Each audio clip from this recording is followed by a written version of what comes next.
معزز سامعین اکرام، السلام علیکم ورحمۃ اللہ وبرکاتہ۔ ناظرین اکرام، محمد رفاقت حسین قادری میں بات کر رہا ہوں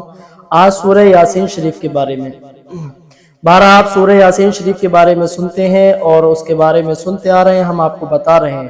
تو سورہ یاسین شریف ایک ایسی عظیم سورت ہے جس کو قرآن پاک کا دل بھی کہا جاتا ہے، اور سورہ یاسین شریف کی طاقت و قوت اور اس کی پاور آپ جانتے ہیں کہ سورہ یاسین شریف پڑھنے والے کے اوپر اللہ تبارک و تعالیٰ اپنی رحمت بھی نازل فرماتا ہے اور اس کے تمام بگڑے ہوئے کاموں کو بنا دیتا ہے۔ اگر کوئی بندہ سچے پرخلوص محبت عقیدت کے ساتھ میں اگر کوئی پڑھتا ہے تو پڑھنے والے کی جو جائز تمنا ہوتی ہے اللہ تعالیٰ اس کی پڑھنے والے کی جائز تمناؤں کو پورا فرما دیتا ہے، اور اگر کوئی پڑھ نہیں سکتا اور سن سکتا ہے تو سننے والی کی بھی اللہ تبارک و تعالیٰ تمام پریشانیوں کو اس کی جائز تمناؤں کو پورا فرما دیتا ہے۔ ہمارا احسار وظیفے میں آپ کا سواگت ہے، استقبال ہے۔ ہم دل سے شکر گزار ہیں کہ آپ اس چینل پر تشریف لے کر آئیں، سورہ یاسین شریف کی اور خاص فضیلتوں کو جانتے ہیں۔ دیکھیے سورہ یاسین شریف جو بے اولاد ہے اگر وہ سورہ یاسین شریف پڑھتا یا سنتا ہے تو اللہ تبارک و تعالیٰ اس پڑھنے سننے والے کو صاحب اولاد بنا دیتا ہے، یعنی اللہ اس کی برکت سے جو اس کی پریشانی ہوتی ہے، بیماری ہوتی ہے، اس کو دور فرما کر اللہ تبارک و تعالی اس کو صاحب اولاد بنا دیتا ہے۔ اور پھر اگر کوئی بندہ بے روزگار ہے، اس کے گھر میں روزگار نہیں ہے، برکت نہیں ہوتی، کاروبار میں ترقی نہیں ہوتی، تو کاروبار میں برکت ترقی کے لیے سورہ یاسین شریف جو صبح صبح نماز فجر کے بعد پڑھتا ہے یا سنتا ہے، یا دن میں کسی وقت بھی اس کو وقت ملے اور وہ پڑھتا ہے سنتا ہے، تو اللہ تبارک و تعالی ایسے شخص کی بھی اللہ اس بے برکتی سے اس کو دور فرما کر سورہ یاسین شریف کی برکت سے اللہ تعالیٰ اس کے رزق میں، کمائی میں، کاروبار میں برکت و ترقی عطا فرماتا ہے۔ اور کوئی بندہ اگر پریشان ہے، کسی ایسی پریشانی میں مبتلا ہے جو کہ اس پریشانی کا حل نہیں مل رہا ہو، تو اس کو پڑھے یا سنے تو اللہ تبارک و تعالی اس شخص کی بھی اس پریشانی کو اپنے فضل کرم سے اللہ اس کو دور فرما دیتا ہے۔ چلیے آئیے ہم پڑھتے ہیں سورہ یاسین شریف، آپ سنیے۔ اگر آپ صحیح سے ایک جگہ کا قیام کر لیجئے اور اپنی دکان میں بجا کر رکھ دیجئے، یا پھر اس کو آپ اپنے کانوں میں ایئر فون ایک سائیڈ میں فون رکھ کر اور ایئر فون لگا کر آپ سن سکتے ہیں، رات کو سونے سے پہلے بھی۔ سنتے سنتے جو بندہ سو جاتا ہے اللہ تعالیٰ اس کے تمام دن کے گناہوں کو معاف عطا فرماتا ہے، اور اس کی برکت سے اللہ تعالیٰ اس کی تمام مشکلوں کو آسان فرما دیتا ہے، نیند میں راحت و سکون، چین و قرار عطا فرماتا ہے۔ آئیے سنتے ہیں سورہ یاسین شریف، آپ سماعت کیجئے۔ اعوذ باللہ من الشیطان الرجیم، بسم اللہ الرحمن الرحیم، یاسین والقرآن الحکیم، إنك لمن المرسلين على صراط مستقيم تنزيل العزيز الرحيم، لتنذر قوما ما أنذر آباؤهم فهم غافلون، لقد حق القول على أكثرهم فهم لا يؤمنون، إنا جعلنا في أعناقهم أغلالا فهي إلى الأذقان فهم مقمحون، وجعلنا من بين أيديهم سدا ومن خلفهم سدا فأغشيناهم فهم لا يبصرون، وسواء عليهم أنذرتهم أم لم تنذرهم لا يؤمنون، إنما تنذر من اتبع الذكر وخشي الرحمن بالغيب، فبشره بمغفرة وأجر كريم، إنا نحن نحيي الموتى ونكتب ما قدموا وآثارهم، وكل شيء أحصيناه في إمام مبين، واضرب لهم مثلا أصحاب القرية إذ جاءها المرسلون إذ أرسلنا إليهم اثنين فكذبوهما فعززنا بثالث فقالوا إنا إليكم مرسلون قالوا ما أنتم إلا بشر مثلنا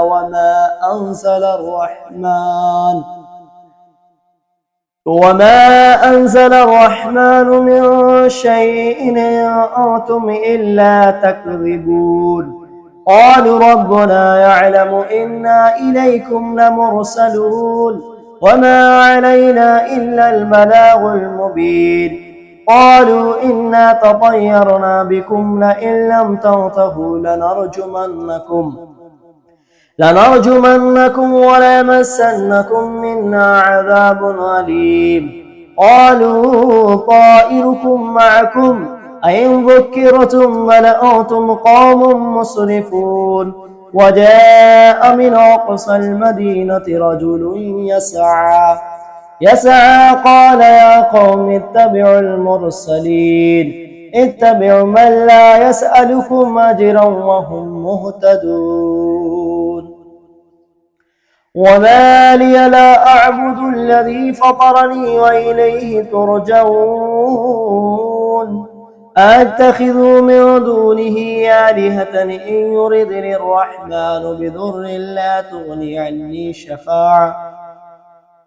أتخذ من دونه آلهة إن يردني الرحمن بضر لا تغني عني شفاعتهم شيئا ولا ينقذون إني إذا لفي ضلال مبين إني آمنت بربكم فاسمعون قيل ادخل الجنة قال يا ليت قومي يعلمون بما غفر لي ربي وجعلني من المكرمين وما أنزلنا على قومه من بعده من جند من السماء وما كنا منزلين إن كانت إلا صيحة واحدة فإذا هم خامدون يا حسرة على العباد ما يأتيهم من رسول إلا كانوا به يستهزئون ألم يروا كم أهلكنا قبلهم من القرون أنهم إليهم لا يرجعون وإن كل لما جميع لدينا محضرون وآية لهم الأرض الميتة أحييناها وأخرجنا منها حبا فمنه يأكلون وجعلنا فيها جنات من نخيل وأعناب وفجرنا فيها من العيون ليأكلوا من ثمره وما عملته أيديهم أفلا يشكرون سبحان الذي خلق الأزواج كلها مما تنبت الأرض ومن أنفسهم ومما لا يعلمون وآية لهم الليل نسلخ منه النهار فإذا هم مظلمون والشمس تجري لمستقر لها ذلك تقدير العزيز العليم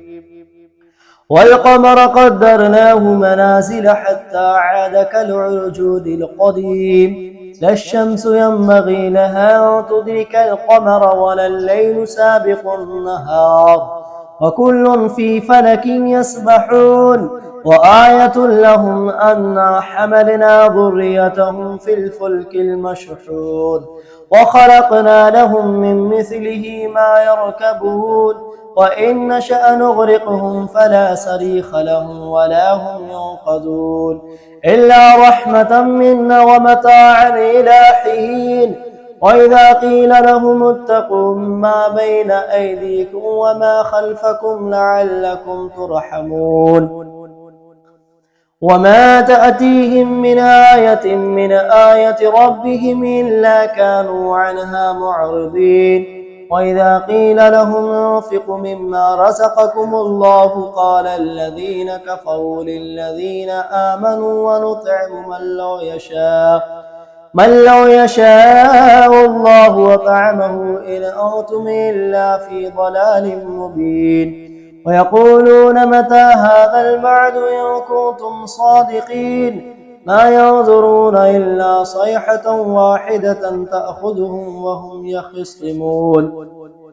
فلا يستطيعون توصية ولا إلى أهلهم يرجعون ونفخ في الصور فإذا هم من الأجداث إلى ربهم ينسلون قالوا يا ويلنا من بعثنا من مرقدنا هذا ما وعد الرحمن وصدق المرسلون إن كانت إلا صيحة واحدة فإذا هم جميع لدينا محضرون فاليوم لا تظلم نفس شيئا ولا تجزون إلا ما كنتم تعملون إن أصحاب الجنة اليوم في شغل فاكهون هم وأزواجهم في ظلال على الأرائك متكئون لهم فيها فاكهة ولهم ما يدعون سلام قولا من رب رحيم وامتازوا اليوم أيها المجرمون ألم أعهد إليكم يا بني آدم ألا تعبدوا الشيطان إنه لكم عدو مبين وأن اعبدوني هذا صراط مستقيم ولقد أضل منكم جبلا كثيرا أفلم تكونوا تعقلون هذه جهنم التي كنتم توعدون اصلوها اليوم بما كنتم تكفرون اليوم نختم على أفواههم وتكلمنا أيديهم وتشهد أرجلهم بما كانوا يكسبون ولو نشاء لطمسنا على أعينهم فاستبقوا الصراط فأنى يبصرون ولو نشاء لمسخناهم على مكانتهم فما استطاعوا مضيا ولا يرجعون ومن نعمره ننكس في الخلق أفلا يعقلون وما علمناه الشعر وما ينبغي له إن هو إلا ذكر وقرآن مبين لينذر ما كان حيا ويحق القول على الكافرين أولم يروا أنا خلقنا لهم مما عملت أيدينا أنعاما فهم لها مالكون وذللناها لهم فمنها ركوبهم ومنها يأكلون ولهم فيها منافع ومشارب أفلا يشكرون واتخذوا من دون الله آلهة لعلهم ينصرون لا يستطيعون نصرهم وهم لهم جند محضرون فلا يحزنك قولهم إنا نعلم ما يسرون وما يعلنون أولم ير الإنسان أنا خلقناه من نطفة فإذا هو خصيم مبين وضرب لنا مثلا ونسي خلقه قال من يحيي العظام وهي رميم قل يحيي الذي أنشأ أول مرة وهو بكل خلق عليم الذي جعل لكم من الشجر الأخضر نارا فإذا أنتم منه توقدون أوليس الذي خلق السماوات والأرض بقادر على أن يخلق مثلهم بلى وهو الخلاق العليم إنما أمره إذا أراد شيئا أن يقول له كن فيكون فسبحان الذي بيده ملكوت كل شيء وإليه ترجعون آمنت بالله صدق الله العظيم हजरात जैसा कि आपने समात की हमने सूरह यासीन शरीफ को पढ़ा आपने सुना आप भाई हजरात छोटी सी एक दुआ करते हैं आप उस दुआ में शामिल रहिए अल्लाह तबारक व ताला जो हमने सूरह यासीन शरीफ पढ़ी मौला तबारक व ताला इसके पढ़ने में जो गलती उसे मुआफ़ अता फरमा और इसका सबाब सबसे पहले मौला हुजूर अकरम सल्लल्लाहु अलैहि वसल्लम की बारगाह पेश करते कबूल फरमा हुजूर के वसीले से अंबिया इकराम रसूल अज़्ज़ाम खलफा रशीद साहबा साहबियात अज़वाज कहफ़ा साहब सुफ़ा तमाम अइम्मा इकराम और तमाम ही औलाद आदम में जितने भी दराजात हैं उन दराजातों पर जो लोग फाइज़ हैं अल्लाह ताला तमाम की अरवाह को मेरे मौला दर्जा ब दर्जा पेश करते कबूल फरमा। یا اللہ اس کی برکت سے تمام کی مشکلوں کو آسان فرما، فلسطین و غزہ کے مظلوم مسلمانوں، تمام عالم اسلام کے مظلوم مسلمانوں کی حفاظت فرما، عالم اسلام کی میرے مولا حفاظت فرما۔